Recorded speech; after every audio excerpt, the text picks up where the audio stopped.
어머님, 고집 좀 그만 부리세요. 소연의 목소리가 홀 안에 울려 퍼졌습니다. 순간 소연이 폭발하며 정희의 머리채를 거칠게 잡아당겼습니다. 어머! 정희는 갑작스러운 고통에 비명을 질렀고 허름한 코트가 휘날렸습니다. 주변 아이들이 놀라서 울음을 터뜨리고 학부모들이 스마트폰으로 촬영하기 시작했습니다. 머리카락이 뿌리째 당겨지는 고통 속에서도 정희는 손주를 위해 그 자리를 지켜냈습니다.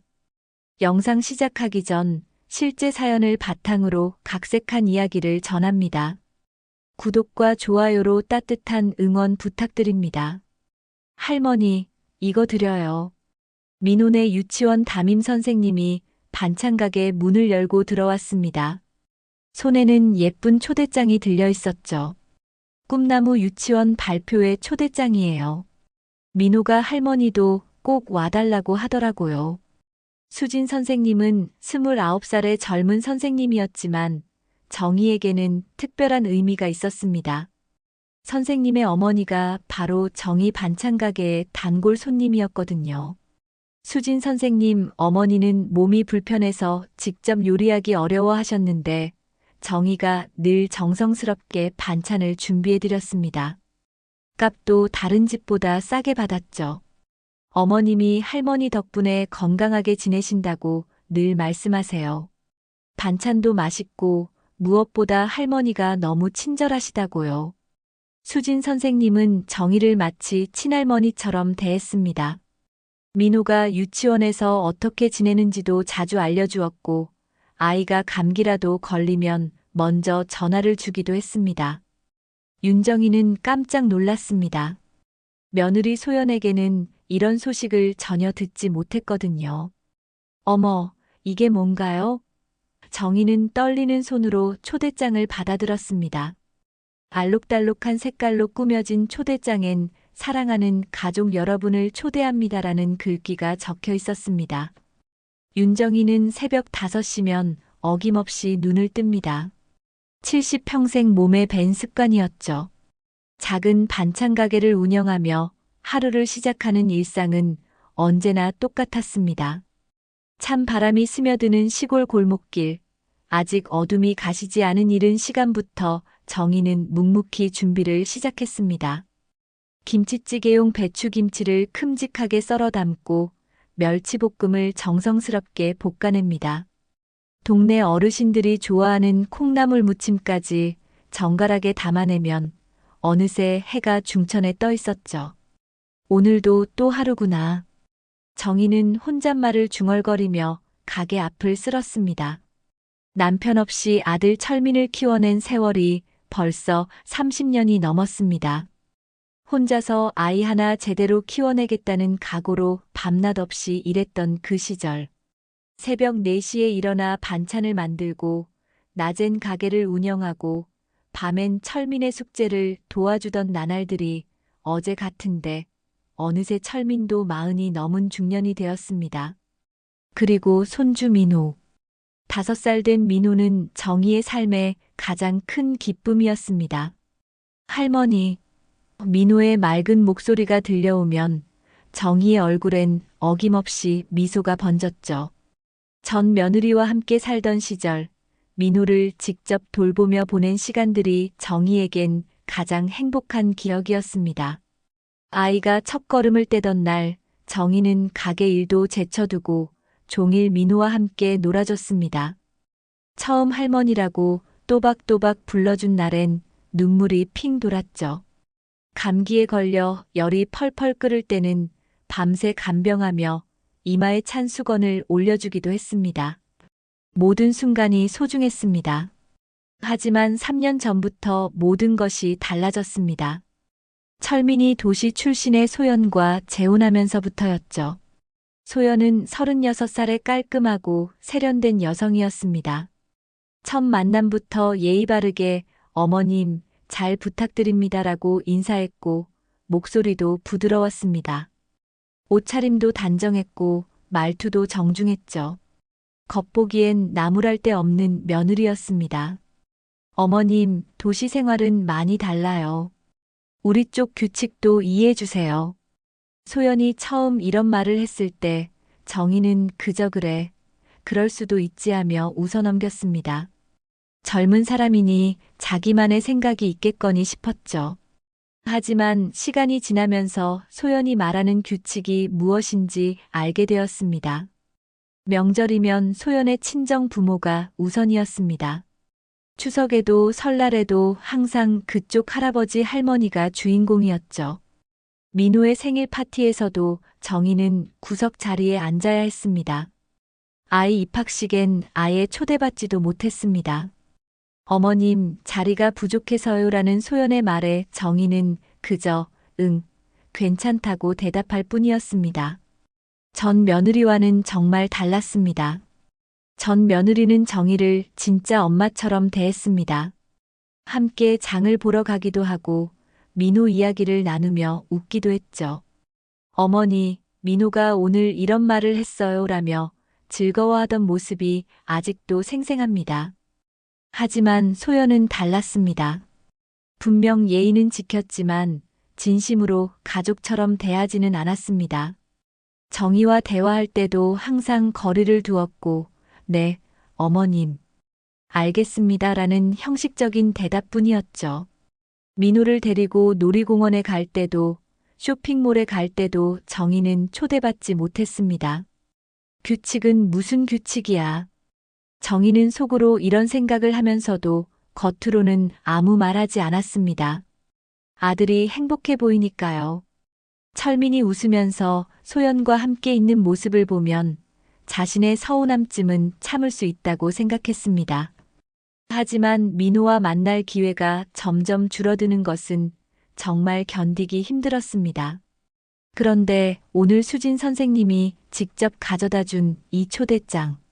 정희는 초대장을 가슴에 꼭 안았습니다. 민호가 할머니를 위해 특별히 부탁했다는 말에 가슴이 뭉클했죠. 선생님 정말 고맙습니다. 꼭 갈게요. 정희는 눈시울이 붉어지는 것을 애써 참으며 말했습니다. 하지만 마음 한편으론 불안했습니다. 소연이 이 사실을 알면 어떻게 반응할까요? 또다시 어머님은 뒷자리에 앉으세요라고 할까요? 아니면 아예 오지 말라고 할까요? 이런 생각들이 머릿속을 맴돌았지만 정희는 마음을 다잡았습니다.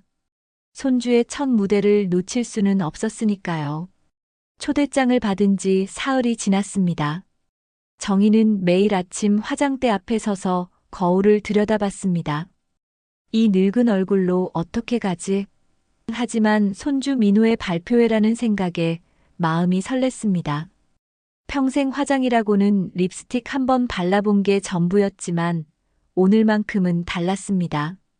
어머님, 혹시 민호 발표회 오신다고 하셨나요? 소연이 갑자기 전화를 걸어왔습니다. 목소리에는 당황스러움이 섞여 있었죠. 정희는 잠깐 망설였습니다. 사실을 말해야 할까?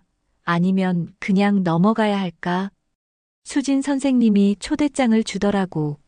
민호가 할머니도 와달라고 했다면서. 정희는 조심스럽게 말했습니다. 전화 너머로 소연의 한숨소리가 들렸습니다. 아, 그러셨군요. 네, 알겠습니다. 소연의 목소리는 평소보다 더 차가웠습니다. 그리고는 급하게 전화를 끊어버렸습니다. 정희는 괜히 미안한 마음이 들었습니다. 하지만 곧 마음을 다잡았습니다. 내가 뭘 잘못했다고. 손주의 발표회에 할머니가 오는 게 뭐가 문제인지 이해할 수 없었습니다. 옷장을 뒤져봤습니다. 좋은 옷이라고는 몇 년 전에 산 검은색 코트가 전부였습니다. 소매 부분이 조금 해져 있고 단추 하나가 색이 발해 있었지만 그래도 가장 괜찮은 옷이었죠. 이거라도 입고 가야지. 정희는 코트를 털어서 옷걸이에 걸어놨습니다. 그날 밤 정희는 잠이 오지 않았습니다. 민호가 무슨 발표를 할지, 잘할 수 있을지 걱정되기도 했고 한편으로는 설레기도 했습니다. 오랜만에 손주를 만날 수 있다는 생각에 가슴이 두근거렸죠. 하지만 소연의 차가운 목소리가 자꾸 떠올랐습니다. 발표회 당일 아침 정희는 평소보다 일찍 일어났습니다. 반찬 가게 문을 일찍 닫고 서울로 올라가야 했거든요. 단골 손님들에게 미리 양해를 구했습니다. 손주 발표회 보러 간다고 하니 모두들 어서 다녀오세요. 민호 잘하겠네요 라며 응원해줬습니다. 할머니 화장하셨네요. 옆집 순덕이가 반찬을 사러 와서 깜짝 놀랐습니다. 정희는 평생 화장이라고는 해본 적이 없었거든요. 오늘 특별한 날이라서. 정희는 수줍게 웃었습니다. 거울 앞에서 조심스럽게 립스틱을 바르고 볼에 살짝 홍조를 넣었습니다. 머리도 평소보다 정성스럽게 빗어 넘겼죠. 이 정도면 괜찮겠지? 정희는 거울 속 자신을 보며 작은 미소를 지었습니다. 70이 넘은 나이에도 손주 앞에서만큼은 예쁜 할머니가 되고 싶었습니다. 시골에서 서울까지는 버스로 2시간 반이 걸렸습니다.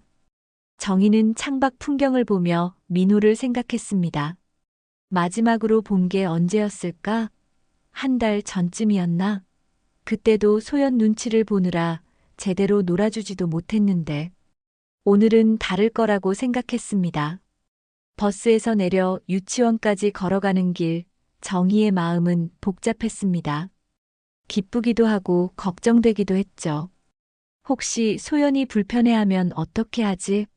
하지만 민호가 할머니를 보고 싶어 한다는 수진 선생님의 말을 떠올리며 용기를 냈습니다. 유치원에 도착하니 이미 많은 부모들이 와 있었습니다. 정희는 깔끔하게 차려입은 다른 부모들을 보며 괜히 위축되었습니다.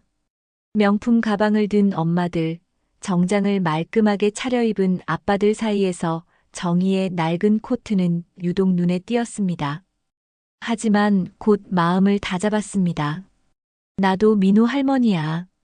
오늘의 주인공은 민호이고 자신도 당당한 가족의 일원이라고 생각했습니다. 로비에서 민호를 기다리고 있는데 갑자기 뒤에서 익숙한 목소리가 들렸습니다.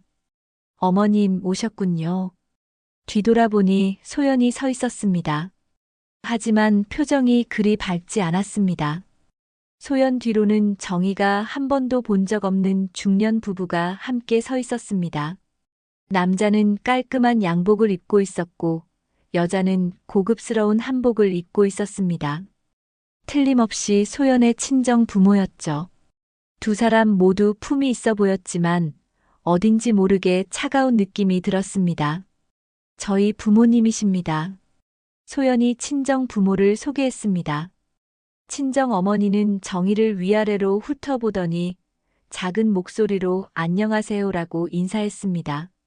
친정 아버지는 고개만 살짝 끄덕였죠. 정희는 어색함을 느꼈지만 밝게 인사했습니다. 안녕하세요. 민호 할머니입니다. 반갑습니다. 하지만 친정 부모들의 반응은 시큰둥했습니다. 특히 친정 어머니는 정희의 낡은 코트를 보며 미간을 살짝 찌푸렸습니다. 그 표정을 본 정희는 괜히 움츠러들었습니다. 할머니. 그때 민호가 나타났습니다. 작은 턱시도를 입은 민호가 정희에게 달려왔습니다. 할머니, 정말 왔구나. 민호는 정희의 품에 안기며 기뻐했습니다. 정희는 민호를 꼭 안아주며 우리 민호 정말 멋지다라고 말했습니다. 할머니, 나 오늘 피아노 연주해요. 할머니가 좋아하는 작은 별 노래요. 민호는 신이 나서 말했습니다. 정희는 눈시울이 뜨거워졌습니다. 아이가 자신을 위해 준비한 것 같아서 더욱 감동스러웠죠. 그때 수진 선생님이 다가왔습니다. 할머니, 오셨네요. 민호가 할머니 오신다고 하루 종일 기뻐했어요. 수진 선생님은 정희의 손을 잡으며 반가워했습니다. 앞자리에 앉으세요. 민호가 연주하는 모습 잘 보실 수 있게요. 네, 누구나 앉아도 됩니다. 자리는 충분해요. 수진 선생님은 웃으며 말했습니다. 하지만 그 순간 소연의 표정이 굳어지는 것을 정희는 놓치지 않았습니다. 정희는 수진 선생님의 안내에 따라 앞자리로 향했습니다. 하지만 소연이 급히 다가와 정희의 팔을 살짝 잡았습니다. 어머님, 잠깐만요. 소연의 목소리는 낮았지만 단호했습니다. 뭔가. 정희가 돌아보자 소연은 주변을 살펴본 뒤 작은 목소리로 말했습니다. 오늘 저희 부모님이 오셨잖아요. 처음 오시는 자리라서 앞자리에 앉으시는 게 좋을 것 같아서요. 정희는 당황했습니다. 그럼 나는 어디 앉으라는 거야? 소연은 뒤쪽을 가리키며 말했습니다. 뒷자리도 잘 보여요. 거기 앉으시면 안 될까요? 정희는 초대장을 꺼내 보여줬습니다. 수진 선생님이 앞자리에 앉으라고 하셨는데 그때 소연의 친정 어머니가 다가왔습니다. 우리 민호 할머니시죠? 처음 뵙겠습니다. 겉으로는 정중했지만 목소리에는 어딘지 차가운 느낌이 있었습니다. 오늘 우리가 주최 측이라서 앞자리에 앉게 되었어요. 양해 부탁드려요. 정희는 어리둥절했습니다. 주최 측이라니요? 이건 유치원 행사 아닌가요? 소연의 친정 어머니가 미간을 살짝 찌푸렸습니다. 물론 유치원 행사지만 저희가 후원도 하고 있거든요. 그래서 특별석이 따로 있어요. 사실 이것은 거짓말이었습니다. 소연의 친정 부모가 특별한 후원을 한 것도 아니었고 특별석이 따로 있는 것도 아니었죠. 하지만 정희는 그런 사정을 알 리 없었습니다. 그렇다면 정희가 망설이고 있을 때 수진 선생님이 다시 다가왔습니다. 할머니, 어떻게 하세요? 앞자리 준비되어 있어요. 그때 소연이 갑자기 목소리를 높였습니다. 어머님, 지금이라도 자리 좀 옮겨주세요. 주변 학부모들이 웅성거리기 시작했습니다. 소연의 얼굴이 붉어졌습니다. 체면이 있잖아요. 우리 부모님 앞에서 이러시면. 정희는 단호하게 대답했습니다. 난 내 손주 보러 왔어. 여기서 나가지 않아. 소연의 목소리가 더욱 높아졌습니다. 어머님, 고집 좀 그만 부리세요. 발표회가 시작되기 10분 전이었습니다. 다른 학부모들이 모두 쳐다보는 상황에서 소연은 더 이상 참을 수 없었습니다. 순간 소연이 폭발했습니다. 도대체 왜 이렇게 고집을 부리세요? 소연은 화가 머리끝까지 치밀어 올라 갑자기 정희의 머리채를 거칠게 잡아당겼습니다. 뒤로 가시라고요. 어머. 정희는 갑작스러운 상황에 비명을 질렀습니다. 소연의 손에 정희의 머리카락이 뿌리째 당겨지면서 심한 고통이 느껴졌습니다. 허름한 코트가 휘날리며 정희는 무대 쪽으로 비틀거렸습니다. 정희가 균형을 잃고 넘어질 뻔했지만 간신히 버텼습니다. 하지만 머리카락이 뿌리째 당겨지는 고통에 눈물이 핑 돌았습니다. 손목에도 통증이 왔습니다. 소연이 머리채를 잡아당기면서 손목까지 비틀렸던 것입니다. 주변에 있던 아이들이 갑작스러운 상황에 놀라서 울음을 터뜨렸습니다. 엄마, 무서워. 아이들의 울음소리가 홀 안에 울려 퍼졌습니다. 학부모들은 당황해서 어쩔 줄 몰랐습니다. 어머, 이게 무슨 일이에요? 수진 선생님이 급히 달려왔습니다. 다른 선생님들도 상황을 파악하려고 모여들었습니다. 소연은 자신이 한 일을 깨닫고 당황했습니다. 주변 학부모들이 스마트폰을 꺼내기 시작했습니다. 카메라 플래시가 번쩍번쩍 터졌습니다. 어떤 부모는 이미 영상을 찍고 있었습니다. 소연이 정희의 머리채를 잡아당기는 장면이 여러 각도에서 촬영되고 있었던 것입니다. 이런 일이. 한 학부모가 중얼거렸습니다. 발표회장에서 이런 일이 일어나다니. 다른 학부모들도 웅성거리며 소연을 바라봤습니다. 소연의 얼굴은 새하얗게 질려 있었습니다. 정희는 머리를 쓰다듬으며 간신히 자세를 바로 잡았습니다. 머리카락 몇 가닥이 바닥에 떨어져 있었습니다. 손목도 욱신거렸습니다. 하지만 그보다 더 아픈 것은 마음이었습니다. 며느리에게 이런 모욕을 당하다니. 그때 멀리서 철민이 달려오는 것이 보였습니다. 회사 일 때문에 늦게 도착한 것 같았습니다. 무슨 일이야? 철민이 상황을 파악하지 못하고 물었습니다. 하지만 주변 분위기를 보니 뭔가 심각한 일이 일어났다는 걸 알 수 있었습니다. 그만해. 철민이 큰 소리로 외쳤습니다. 하지만 이미 일이 벌어진 후였습니다.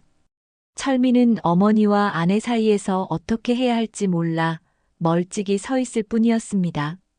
소연의 친정 부모들은 당황한 표정으로 서 있었습니다. 특히 친정 어머니는 이런 망신이 어디 있어라며 중얼거렸습니다. 자신들의 체면까지 구겨진 상황이었죠. 정희는 손목의 통증을 참으며 자리에서 일어났습니다. 주변의 시선이 모두 자신에게 집중되어 있었지만 꿋꿋하게 버텼습니다. 손주 민호를 위해서라도 이 자리를 떠날 수는 없었습니다. 이때 무대 뒤에서 준비 중이던 민호는 홀 안의 소란을 전혀 모르고 있었습니다. 선생님들이 아이들을 무대 뒤 준비실에서 차례를 기다리게 했기 때문에 객석에서 일어난 일을 볼 수 없었던 것입니다. 몇몇 학부모들은 스마트폰으로 촬영한 영상을 다시 돌려보고 있었습니다. 소연이 정희의 머리채를 잡아당기는 장면이 선명하게 찍혀 있었습니다. 누군가는 이미 자신의 단체방에 영상을 올리고 있었습니다. 발표회 진행을 맡은 선생님이 마이크를 잡았습니다. 학부모 여러분, 잠시만 진정해 주세요. 발표회를 계속 진행하겠습니다. 하지만 홀 안의 분위기는 이미 어수선해져 있었습니다. 정희는 뒷자리에 앉아서라도 민호의 발표를 끝까지 보기로 마음먹었습니다. 손목에 통증이 와도 머리가 아파도 손주를 위해서는 참을 수 있었습니다. 하지만 마음속 깊은 곳에서는 분노가 끓어오르고 있었습니다. 홀 안의 소란이 가라앉은 후 발표회가 재개되었습니다. 정희는 뒷자리에 앉아 손목을 살며시 만지작거렸습니다. 아직도 욱신거렸지만 참을 만했습니다. 하지만 마음의 상처는 몸의 고통보다 훨씬 깊었습니다. 주변 학부모들의 시선이 여전히 정희에게 머물러 있었습니다. 어떤 이는 동정의 눈빛을 보냈고 어떤 이는 호기심 어린 표정으로 바라봤습니다. 소연은 앞자리에 앉아 있었지만 고개를 들지 못하고 있었습니다. 첫 번째 순서는 합창입니다. 햇님반 친구들이 우리는 친구 노래를 불러드리겠습니다. 사회자의 목소리가 울려 퍼졌습니다. 아이들이 무대에 올라와 귀여운 목소리로 노래를 불렀습니다. 정희는 아이들의 맑은 목소리를 들으며 조금씩 마음을 가라앉혔습니다. 하지만 손목의 통증이 계속 느껴져서 집중하기 어려웠습니다. 간간히 머리도 욱신거렸습니다. 두 번째 순서는 율동이었습니다. 달림반 친구들의 곰 3마리 율동입니다. 아이들이 곰 모자를 쓰고 나와서 율동을 했습니다. 귀여운 모습에 관객들이 웃음을 터뜨렸습니다. 정희도 잠시 미소를 지었습니다. 세 번째 순서가 지나갔습니다. 그리고 네 번째 순서. 정희는 점점 긴장이 되었습니다. 민호의 차례가 다가오고 있었기 때문입니다. 과연 아이가 잘할 수 있을까? 떨지는 않을까? 걱정이 앞섰습니다. 다섯 번째 순서입니다. 별림반 장민호 어린이가 피아노 연주를 들려드리겠습니다. 반짝반짝 작은 별을 연주합니다. 사회자의 목소리가 울려 퍼졌습니다. 정희의 심장이 두근거렸습니다. 민호가 무대에 올라왔습니다. 작은 턱시도를 입은 모습이 정말 귀여웠습니다. 하지만 아이의 표정이 평소와 달랐습니다. 무대 뒤 준비실에서 홀 안의 웅성거림을 들었던 것 같았습니다. 뭔가 일이 있었다는 걸 느꼈나 봅니다. 정희는 뒷자리에서 목을 길게 빼고 손주를 바라봤습니다. 앞자리에 앉은 사람들 때문에 민호의 얼굴이 반만 보였지만 그래도 아이를 응원하고 싶었습니다. 작게 손을 흔들어 민호에게 힘을 주려고 했습니다. 민호가 피아노 앞에 앉았습니다. 평소보다 조금 긴장한 것 같았습니다. 손을 떨며 건반 위에 올렸습니다. 그리고 천천히 연주를 시작했습니다. 반짝반짝 작은 별 멜로디가 홀 안에 울려 퍼졌습니다. 정희는 눈물이 핑 돌았습니다. 손주가 이렇게 멋지게 연주하는 모습을 보니 가슴이 벅찼습니다. 아까 당한 모욕도 잠시 잊을 정도였습니다. 민호의 작은 손가락이 건반을 누를 때마다 정희의 마음도 함께 울렸습니다. 하지만 연주 도중에 민호가 실수를 했습니다. 중간 부분에서 잠깐 멈췄다가 다시 시작했죠. 아마도 긴장해서 그런 것 같았습니다. 정희는 괜찮다는 듯이 작게 고개를 끄덕였습니다. 그런데 앞자리에서 소연의 친정 어머니가 고개를 저으며 혀를 차는 소리가 들렸습니다. 쯧쯧, 연습을 제대로 안 했나 봐. 창피하게. 친정 어머니의 작은 목소리가 정희에게까지 들렸습니다. 정희의 가슴이 뜨거워졌습니다. 5살짜리 아이가 실수하는 게 뭐가 그리 대수라고 저런 말을 하는지 화가 났습니다. 손주를 향한 애정이 더욱 커졌습니다. 민호가 연주를 마치고 일어나 인사했습니다. 관객들이 박수를 쳤습니다. 정희는 누구보다 크게 박수를 치려고 했지만 손목의 통증 때문에 조심스럽게 쳤습니다. 그래도 잘했다, 민호야. 라고 작게 외쳤습니다. 하지만 그 순간 소연이 뒤돌아보며 날카로운 시선을 보냈습니다. 어머님, 너무 시끄러워요. 소연의 목소리에는 여전히 짜증이 섞여 있었습니다. 민호가 무대에서 내려와 객석을 둘러봤습니다. 아이의 눈이 홀 안을 훑다가 뒷자리에 앉은 정희를 발견했습니다. 그 순간 민호의 표정이 밝아졌습니다. 할머니가 끝까지 지켜봐 주고 있다는 걸 알았던 것이죠. 그때 발표회의 마지막 순서가 시작되었습니다. 마지막으로 출연한 친구들이 가족에게 인사하는 시간입니다. 사회자가 마이크를 아이들에게 넘겨줬습니다. 다른 아이들이 차례로 엄마 아빠 사랑해요. 할머니 할아버지 고마워요라고 말하는 동안 민호는 잠시 망설였습니다. 무대 위에서 객석을 바라보며 뭔가 생각하는 것 같았습니다. 그리고는 갑자기 마이크를 잡고 큰 목소리로 외쳤습니다. 할머니, 저분이 진짜 우리 할머니예요. 민호가 뒷자리에 앉은 정희를 가리키며 말했습니다. 할머니 사랑해요. 홀 안이 순식간에 조용해졌습니다. 모든 시선이 정희에게 집중되었습니다. 정희는 눈시울이 붉어졌습니다.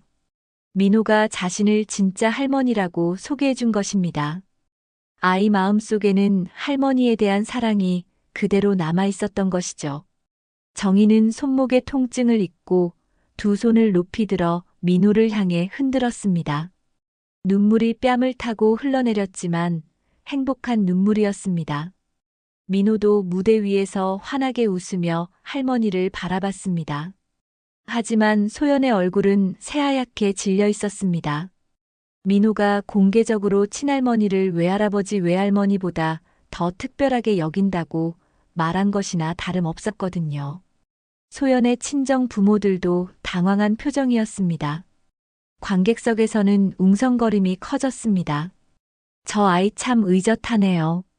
할머니를 정말 사랑하나 봐요. 감동적이에요. 학부모들의 반응은 대체로 긍정적이었습니다. 몇몇 학부모들은 스마트폰을 꺼내 이 장면도 촬영하고 있었습니다.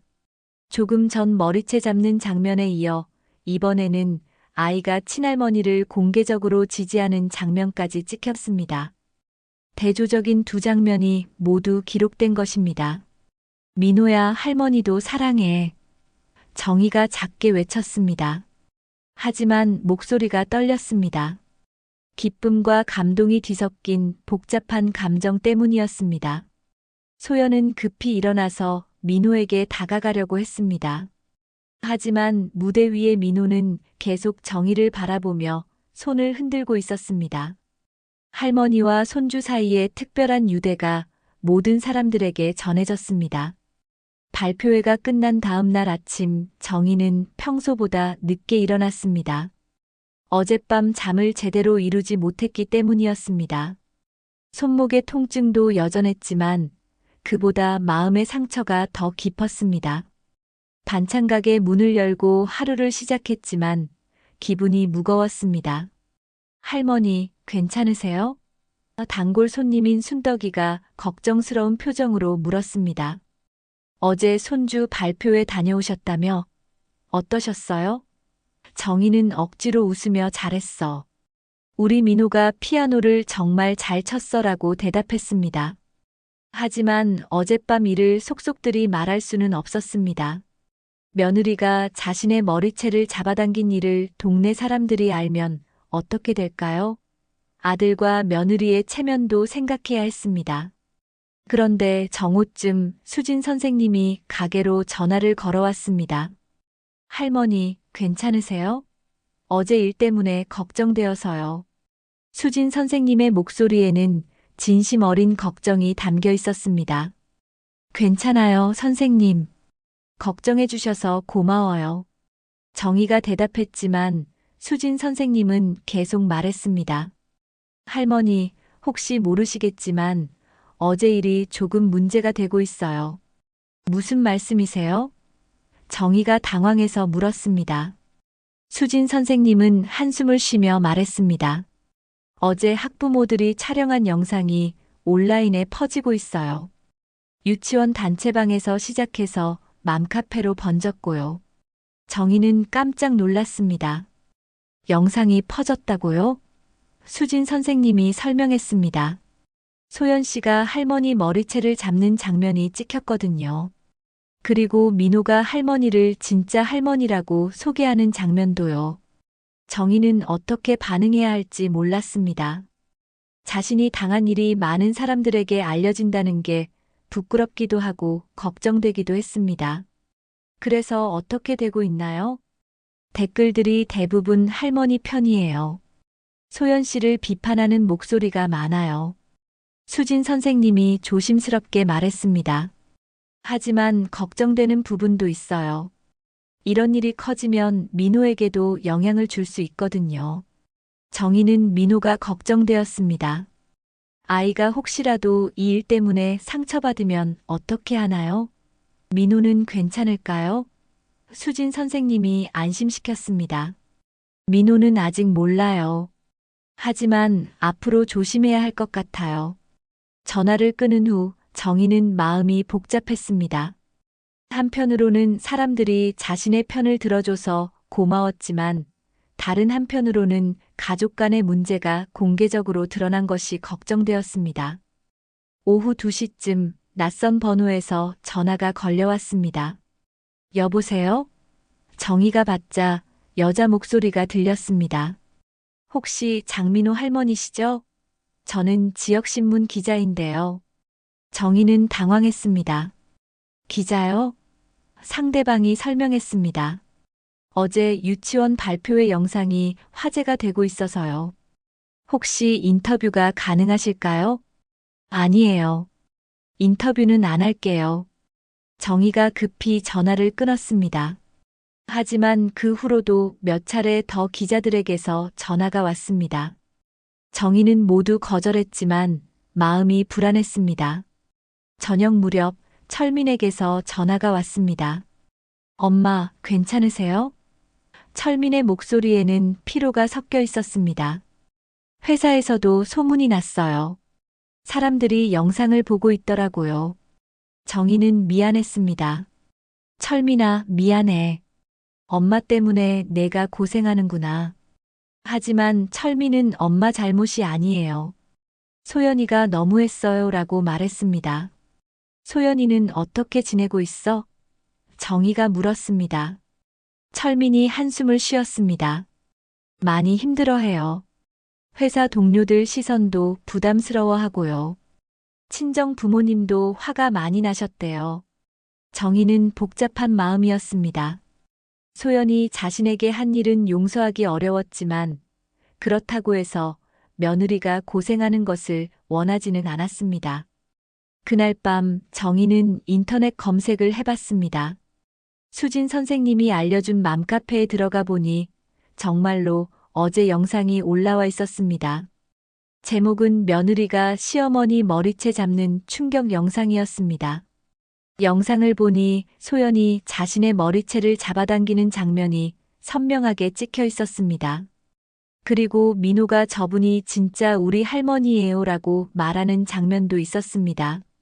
댓글을 읽어보니 대부분 정의를 지지하는 내용이었습니다. 어떻게 시어머니에게 저럴 수 있어요? 저 할머니 정말 불쌍하세요. 아이가 할머니를 그렇게 사랑하는데 며느리가 너무 심했네요. 이런 댓글들이 수백 개나 달려 있었습니다. 하지만 일부는 다른 의견도 있었습니다. 양쪽 다 잘못이 있을 거예요. 가족 문제를 왜 공개하나요? 아이만 불쌍해요. 이런 댓글들도 있었습니다.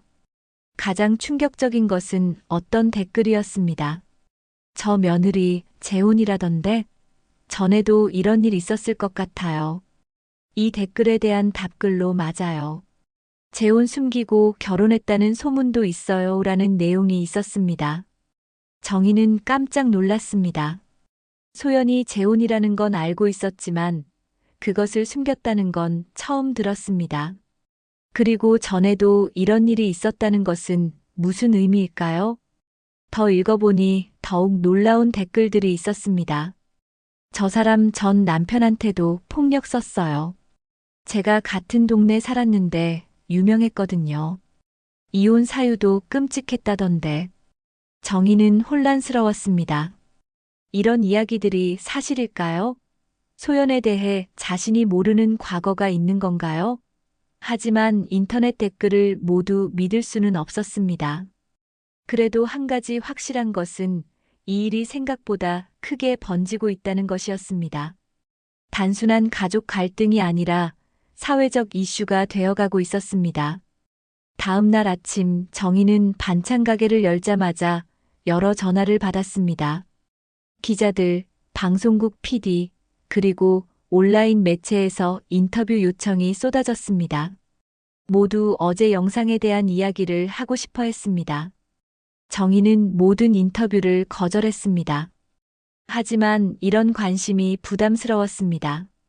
조용히 살고 싶었는데 갑자기 유명인이 된 기분이었습니다. 점심시간쯤 되자 동네 사람들도 이 일을 알게 되었습니다. 정희 씨, 인터넷에서 봤어요. 정말 힘드셨겠어요. 며느리가 어떻게 시어머니한테 그럴 수 있어요? 동네 사람들의 위로와 관심이 이어졌습니다. 정희는 고마웠지만 한편으로는 부끄러웠습니다. 가족의 치부가 모든 사람에게 알려진 것 같아서 민망했습니다. 하지만 사람들의 따뜻한 위로를 받으니 마음이 조금 나아지기도 했습니다. 영상이 퍼진 지 사흘째 되는 날, 정희는 평소처럼 반찬 가게에서 일하고 있었습니다. 그런데 오후 2시쯤 가게 문이 열리며 낯선 남자가 들어왔습니다. 40대 중반 정도로 보이는 그 남자는 조심스럽게 주변을 둘러본 후 정희에게 다가왔습니다. 혹시 장민호 할머니시죠? 남자가 조심스럽게 물었습니다. 정희는 경계심이 들었습니다. 요즘 기자들이 자주 찾아와서 인터뷰를 요청했기 때문입니다. 네, 그런데 누구시죠? 남자는 잠시 망설이더니 입을 열었습니다. 저, 소연의 전 남편입니다. 정희는 깜짝 놀랐습니다. 소연의 전 남편이라니. 그동안 한 번도 만난 적이 없었는데 갑자기 왜 나타난 걸까요?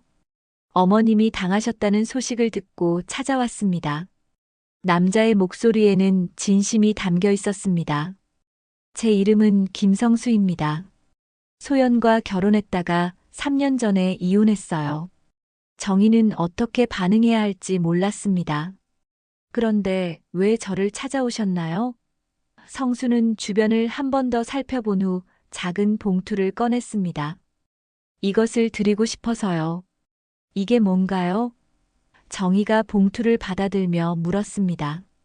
성수는 진지한 표정으로 말했습니다. 소연의 진짜 모습을 보여주는 자료들입니다. 어머님이 억울하게 당하시는 걸 보고 참을 수가 없었어요. 정희는 봉투를 열어봤습니다. 안에는 여러 가지 서류들이 들어 있었습니다.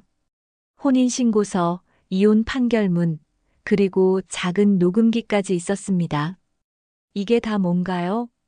성수가 설명하기 시작했습니다. 소연과 저는 결혼 전에 그녀의 과거에 대해 거짓말을 들었어요. 처음 만날 때 초혼이라고 했거든요. 나중에 알고 보니 이미 한 번 결혼했다가 이혼한 상태였어요. 정희는 놀랐습니다. 그럼 소연이가 재혼이 아니라 삼혼이라는 말씀인가요? 성수가 고개를 끄덕였습니다. 맞습니다. 첫 번째 남편과도 비슷한 문제로 이혼했다고 들었어요. 무슨 문제요? 정희가 궁금해서 물었습니다. 성수는 표정이 어두워졌습니다. 폭력이요. 시댁 식구들에게 폭언과 폭행을 일삼았대요. 특히 시어머니를 정말 못살게 굴었다고 하더라고요. 정희는 소름이 돋았습니다. 어제 자신이 당한 일이 우연이 아니었던 것입니다. 그럼 저한테 한 일도? 성수가 안타까운 표정으로 말했습니다. 전에도 똑같은 일이 있었을 거예요. 성수는 녹음기를 가리키며 계속 설명했습니다. 이 안에는 소연이 저와 제 어머니에게 했던 폭언들이 녹음되어 있어요. 이혼 재판 때 증거로 제출했던 것들이에요. 들어봐도 될까요? 정희가 조심스럽게 물었습니다. 성수가 녹음기를 재생시켰습니다. 스피커에서 소연의 목소리가 흘러나왔습니다. 이 집안은 정말 답이 없어. 시어머니는 왜 이렇게 고지식해? 이어서 더 심한 욕설들이 나왔습니다. 저런 늙은 것이 왜 간섭을 해? 정말 죽어버렸으면 좋겠어. 정희는 충격을 받았습니다. 이런 말을 며느리가 시어머니에게 할 수 있다니. 녹음은 계속되었습니다. 당신 엄마 때문에 내가 스트레스 받아 죽겠어. 저런 할머니는 요양원에나 보내버려. 소연의 목소리는 점점 더 거세졌습니다. 정희는 듣기가 힘들어졌습니다. 어떻게 이런 말을? 정희가 중얼거리자 성수가 말했습니다. 이게 끝이 아니에요. 실제로 폭력도 있었거든요. 성수는 소매를 걷어 올려 팔에 상처 자국을 보여줬습니다. 이것도 소연이가? 정희가 놀라서 물었습니다. 성수가 고개를 끄덕였습니다. 화가 나면 뭐든지 집어던져요. 접시, 컵, 심지어 의자까지. 제 어머니도 몇 번 맞으셨어요. 정희는 점점 더 충격을 받았습니다. 어제 자신이 당한 일이 단순한 우발적 사고가 아니었던 것입니다. 소연에게는 이런 폭력성이 계속 있어 왔던 것이죠. 그런데 왜 이제서야 말씀해 주시는 거예요? 정희가 물었습니다. 성수는 죄송한 표정을 지었습니다. 사실 철민 씨와 소연이 재혼한다는 소식을 들었을 때 말려야 하나 고민했어요. 하지만 남의 일에 끼어들기가 조심스러워서. 성수는 계속 말했습니다. 그런데 어머님이 당하시는 영상을 보고 나니까 더 이상 참을 수가 없었어요. 철민 씨도 제가 당했던 것과 똑같은 일을 겪을 텐데 어머님까지 고생하시는 걸 보니까. 정희는 성수의 말에 고개를 끄덕였습니다. 고맙습니다. 용기 내서 말씀해 주셔서. 하지만 동시에 걱정도 되었습니다. 그런데 이 자료들을 어떻게 해야 할까요? 성수가 진지하게 말했습니다. 어머님이 판단하세요. 하지만 소연이는 절대 변하지 않을 거예요. 저희 이혼 재판에서도 끝까지 자기 잘못을 인정하지 않았거든요. 재산 문제도 있었나요? 정희가 물었습니다. 성수의 표정이 더욱 어두워졌습니다. 그것도 문제였어요. 제 부모님 명의 집을 자기 이름으로 바꾸려고 했거든요. 나중에 알고 보니 첫 번째 남편 때도 비슷한 일이 있었대요. 정희는 소름이 돋았습니다. 혹시 소연이 철민과 결혼한 것도 재산 때문은 아닐까? 자신의 반찬 가게나 철민의 집 같은 것 말입니다. 어머님 조심하세요. 성수가 진심 어린 목소리로 말했습니다. 소연이는 겉으로는 점잖아 보이지만 속으로는 다른 사람이에요. 특히 자기 뜻대로 안 되면 정말 무서워져요. 정희는 봉투를 꼭 안고 말했습니다. 어떻게 감사를 드려야 할지 모르겠어요. 정말 고맙습니다. 성수는 아니에요. 오히려 제가 미안해요. 진작 말씀드렸어야 했는데 라고 대답했습니다. 성수가 가게를 나가기 전에 마지막으로 말했습니다. 어머님, 그 자료들로 소연의 가면을 벗겨주세요. 더 이상 피해자가 나오면 안 돼요. 민호도 그런 엄마 밑에서 자라면 안 좋을 거예요.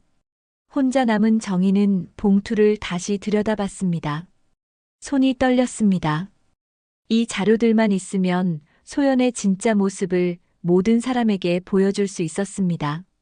하지만 그렇게 하는 것이 옳은 일일까요? 정희는 깊은 고민에 빠졌습니다. 복수를 하고 싶은 마음도 있었지만 한편으로는 가족의 평화를 깨뜨리고 싶지 않았습니다. 특히 민호가 상처받을까봐 걱정되었습니다. 하지만 성수의 말이 계속 머릿속에 맴돌았습니다. 더 이상 피해자가 나오면 안 돼요. 정말로 소연을 그냥 두면 또 다른 사람이 피해를 당할 수도 있었습니다.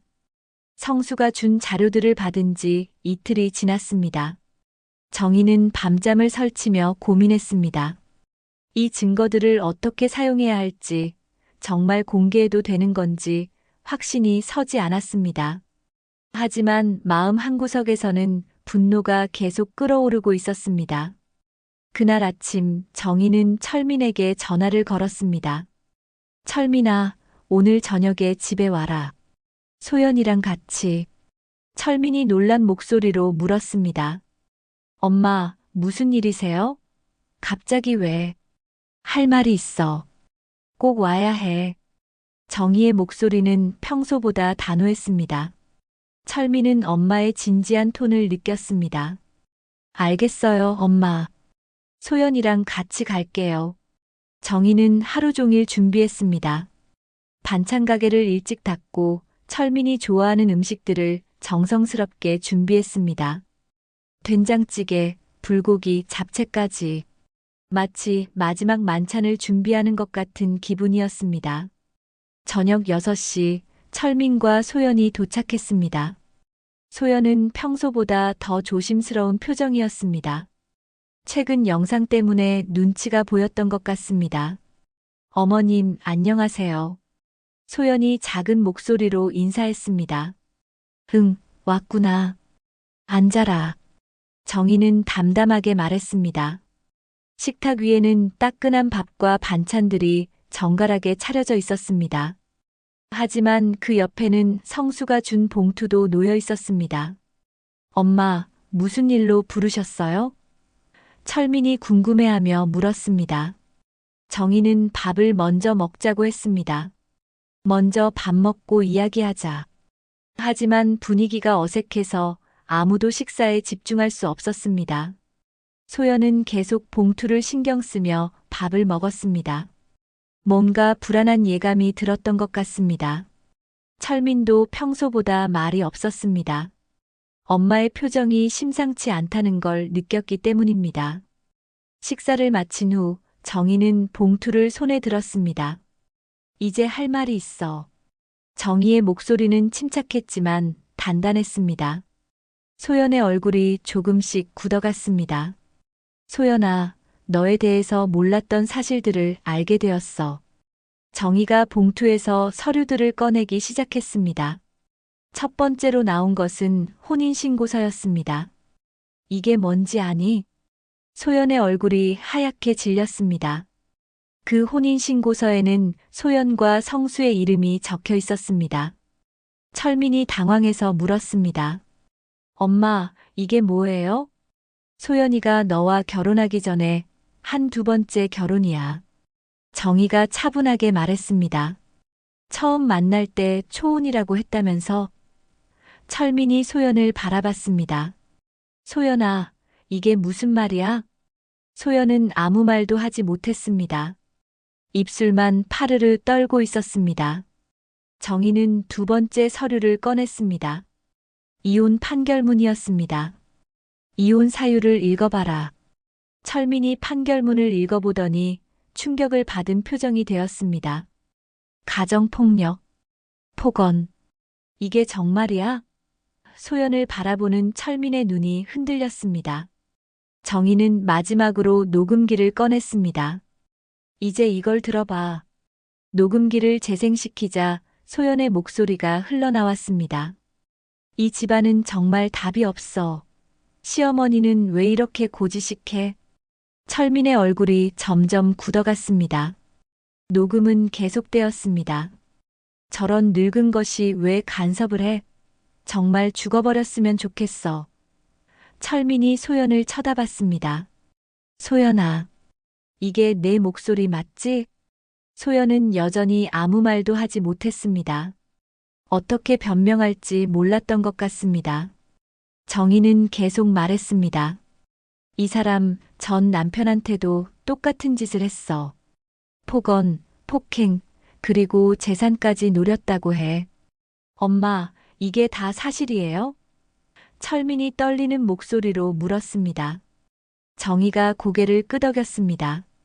소연이 전 남편이 직접 가져다 준 증거야. 더 이상 피해자가 나오면 안 된다면서. 철민은 머리를 감췄습니다. 그럼 지금까지 나한테 한 말들도 다 거짓말이었다는 거야? 소연이 드디어 입을 열었습니다. 오빠, 아니에요. 이건 뭐가 아니야?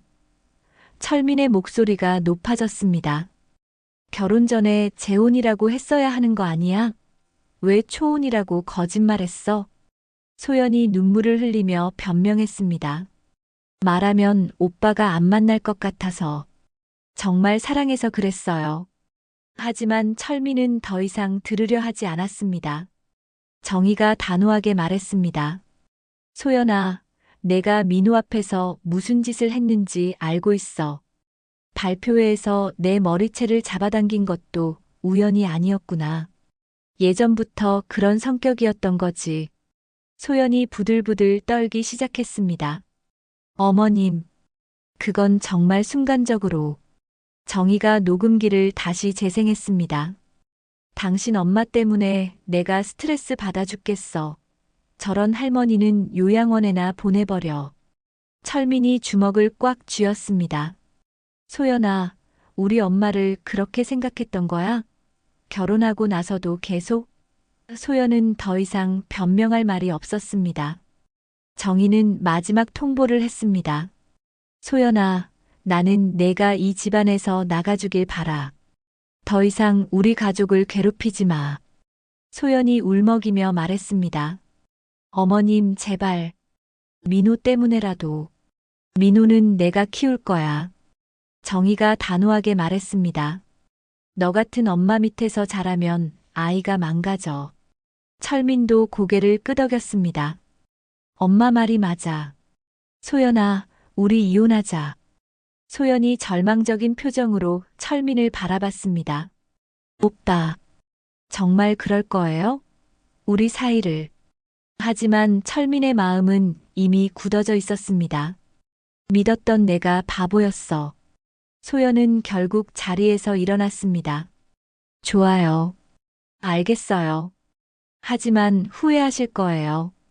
소연의 목소리에는 원망이 섞여 있었습니다. 그리고는 문을 박차고 나가버렸습니다. 철민은 무릎을 꿇고 정희에게 사과했습니다. 엄마, 정말 죄송합니다. 제가 잘못 판단했어요. 정희는 아들의 어깨를 두드리며 말했습니다. 괜찮다. 이제 다시 시작하자. 그날 밤 정희는 오랜만에 편안한 잠을 잤습니다. 진실을 밝히고 나니 마음이 한결 가벼워졌습니다. 더 이상 소연의 눈치를 보며 살지 않아도 되었습니다. 그날 밤 소연이 집을 나간 후 한 달이 흘렀습니다. 철민은 즉시 이혼 절차를 시작했습니다.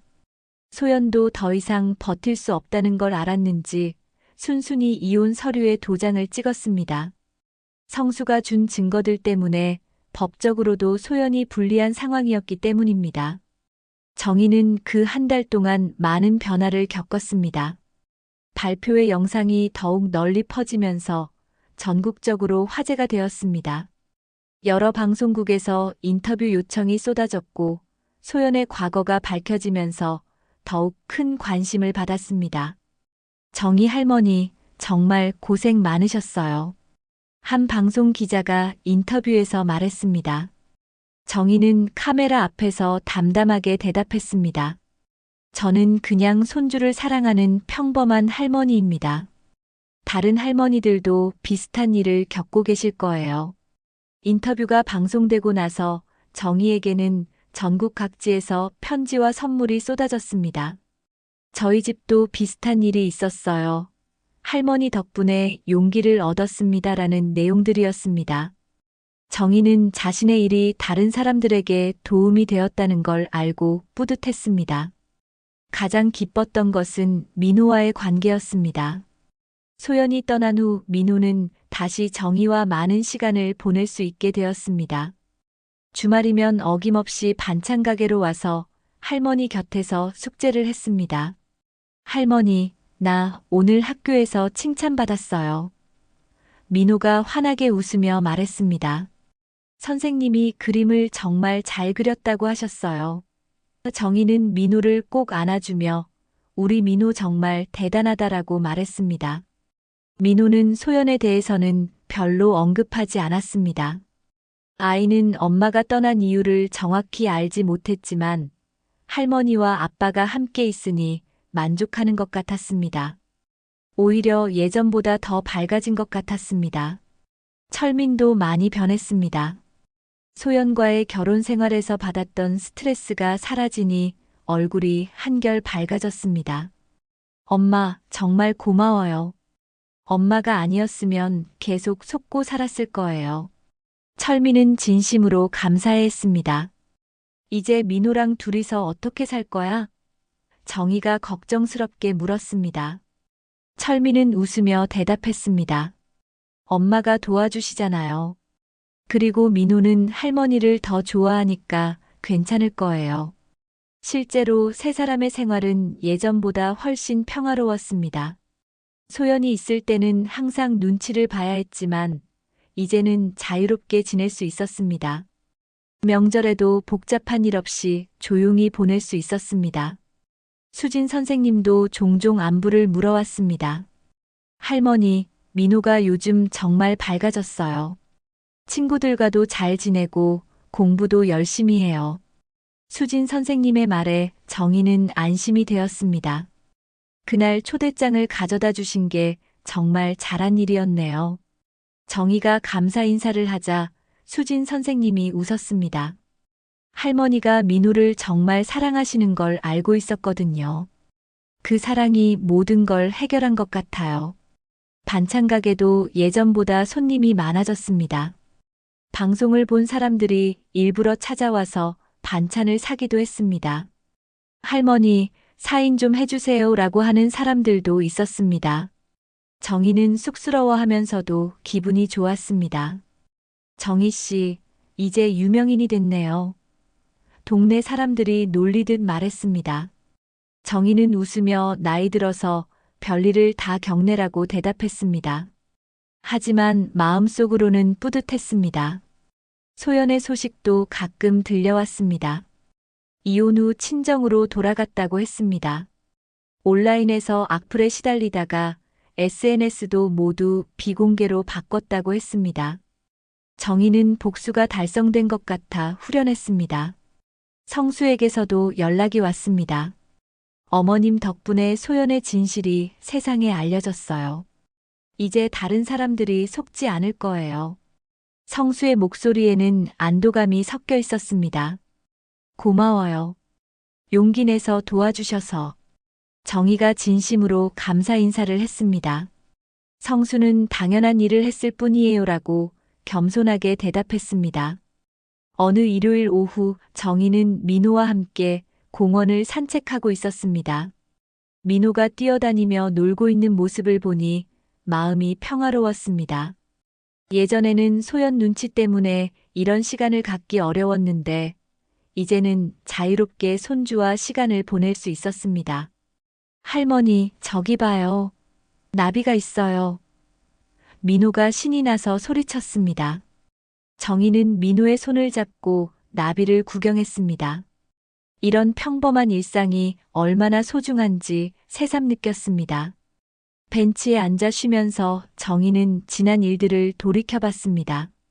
소연에게 머리채를 잡혔던 그날부터 시작된 일들이 이렇게 마무리될 줄은 상상도 못했습니다. 하지만 결과적으로는 가족 모두에게 좋은 일이었습니다. 할머니, 내가 어른이 되면 할머니를 더 잘해드릴 거예요. 민호가 정희 옆에 앉으며 말했습니다. 정희는 민호의 머리를 쓰다듬으며 웃었습니다. 우리 민호만 건강하게 자라면 그걸로 충분해. 해가 지고 집으로 돌아가는 길, 정희는 마음이 한결 가벼웠습니다. 창가에 앉아 손주를 보며 속으로 중얼거렸습니다. 그날 머리채를 잡히며 무너졌지만 난 다시 일어섰다. 그리고 이 집안도 다시 세웠다. 민호가 숙제를 하는 모습을 바라보며 정희는 미소 지었습니다. 이제 더 이상 누구 눈치도 보지 않아도 되었습니다. 진짜 가족의 따뜻함이 무엇인지 다시 느낄 수 있게 되었습니다. 반찬 가게의 하루 일과를 마치고 정희는 만족스러운 표정으로 문을 닫았습니다. 내일도 평범하지만 행복한 하루가 기다리고 있었습니다. 손주와 아들과 함께하는 새로운 시작이었습니다.